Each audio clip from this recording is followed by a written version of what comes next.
Soyez bénis dans le nom puissant de Jésus. Bien-aimé dans le Seigneur, j'étais en train de méditer.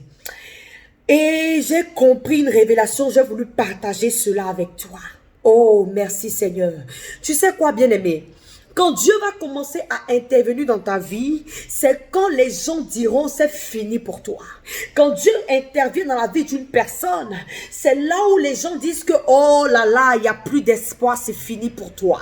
C'est pourquoi la Bible dit que quand Jésus partait ressusciter Lazare, les sœurs de Lazare ont dit papa, ce n'est pas la peine, il sent déjà, il est déjà pourri, il n'y a plus d'espoir.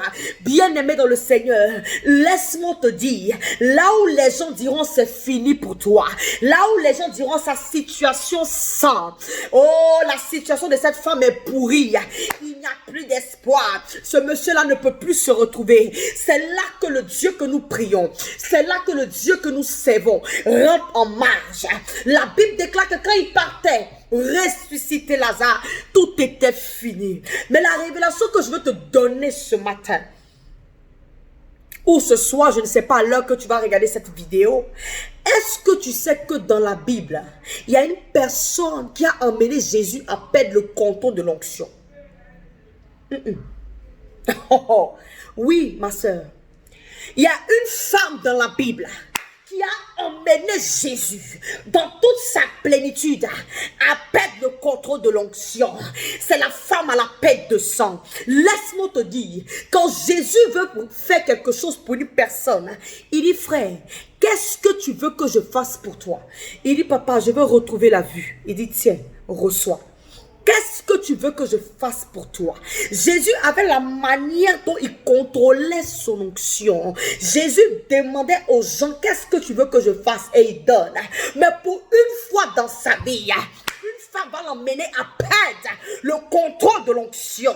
Bien-aimé dans le Seigneur, tu peux emmener Christ à perdre le contrôle de l'onction. Laisse-moi te donner la révélation cachée dans ce texte. La Bible dit, une femme à la perte de sang depuis 12 ans a entendu que Jésus de Nazareth, le faiseur de miracles, passait par là. La femme va se faufiler dans la foule, va marcher doucement. La Bible déclare que cette femme passa par derrière et toucha le pan de la robe de Jésus. Le Seigneur dit attention, qui m'a touché? Pierre lui dit papa, tout le monde te touche. Comment peux-tu dire qui m'a touché? Il dit il y a quelqu'un qui m'a touché.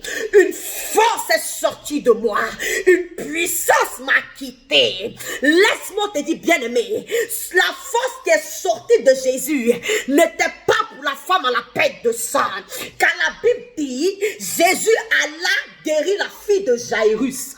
Oh my God. Donc la guérison était réservée à la fille de Jairus, mais une femme est passée par derrière et elle a touché le pan de la robe et elle a récupéré la guérison. Laisse-moi te dire que cette femme perdait le sang depuis 12 ans et la fille de Jairus avait 12 ans. Ce qui veut dire que quand la fille de Jairus est née, c'est là que le problème de cette femme a commencé. Oh Makatura Badeshi Pravados. Laisse-moi te dire, quand la fille de Jairus est née, c'est là que le problème de la femme à la perte de sang a commencé. Elle dit, mon frère, tu n'iras pas avec cette guérison. Cette guérison m'appartient. Elle est à moi. Depuis que cet enfant est né, je souffre. Je passe par derrière et je récupère. Laisse-moi te dire quelque chose. La révélation qui m'a touché dans ce texte, Jésus a commencé à chercher qui le touche. Cette femme a pris la guérison. Alléluia. Mais elle a laissé quelque chose. La guérison était réservée pour la fille de Jairus. Et une femme a pris cela. Jésus, qu'est-ce qu'il fait? Oh, j'aime Jésus. Alléluia. Il est le Dieu de la dernière minute. Il perd le temps sur la route. Il tourne, qui m'a touché. Il commence à perdre le temps. Jusqu'à ce qu'on vienne lui dire, papa, la fille de Jairus est décédée. Papa, la fille de Jairus est morte. Les gens ont commencé à pleurer. Tu sais ce qu'il dit? Il dit maintenant allons-y. Cette femme a pris la guérison, mais n'a pas pris la résurrection. Ah, je pensais que je parlais à quelqu'un. Tu penses que ta situation est finie. Ton voisin a pris la guérison, mais il n'a pas pris la résurrection. Il a perdu le temps jusqu'à ce qu'on vienne lui dire, Père, la fille de Jaïs est décédée. Il dit, les gars, maintenant allons-y, parce que je vais ressusciter cet enfant. La résurrection est cachée en moi. Oh, Katarababa, je dis à quelqu'un, ton frère à côté a pris la guérison, mais il n'a pas pris la prospérité. Ta soeur à côté a pris l'enfantement, mais elle n'a pas pris le mariage. Je prophétise à 850 personnes qui me suivent, que la grâce de mon Dieu tombe sur toi.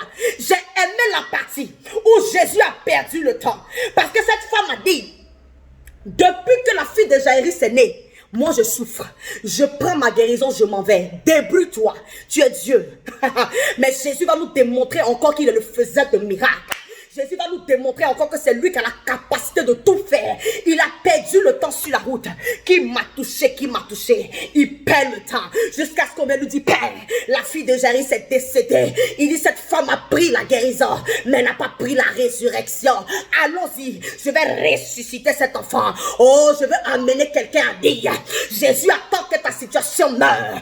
Dieu attend que ta situation soit terminée. Là où les hommes ont échoué, là où les gens ont dit, c'est fini pour toi, je t'annonce que c'est maintenant Jésus rend hommage. C'est maintenant le Seigneur te fera du bien. Celui qui me dit Amen, reçois cette prophétie. Que la grâce et la faveur de Dieu tombent sur toi. Shalom, que Dieu nous bénisse.